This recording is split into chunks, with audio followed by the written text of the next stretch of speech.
वफाकी आईनी अदालत ने इनकम टैक्स कानून का सेक्शन 7E कलअदम करार दिया। अदालती फैसले से रियल इस्टेट सेक्टर को बराह रास्त फायदा पहुंचेगा। चीफ जस्टिस आईनी अदालत अमीनुद्दीन खान ने मुख्तसर फैसला पढ़कर सुना दिया। अदालत ने सेक्शन 7E की बहाली के लिए दायर FBR की अपीलें खारिज कर दी।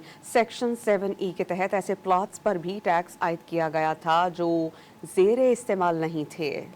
वफाकी आईनी अदालत ने इनकम टैक्स कानून का सेक्शन 7E कलअदम करार दिया। अदालती फैसले से रियल इस्टेट सेक्टर को बराह रास्त फायदा पहुंचेगा। चीफ जस्टिस आईनी अदालत अमीनुद्दीन खान ने मुख्तसर फैसला पढ़कर सुना दिया। अदालत ने सेक्शन 7E की बहाली के लिए दायर FBR की अपीलें खारिज कर दी।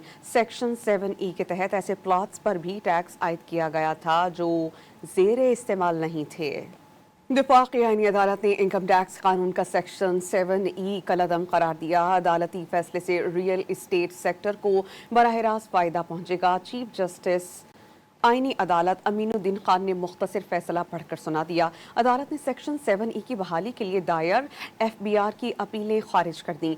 सेक्शन 7E के तहत ऐसे प्लॉट्स पर भी टैक्स आयद किया गया था जो ज़ेरे इस्तेमाल नहीं थे।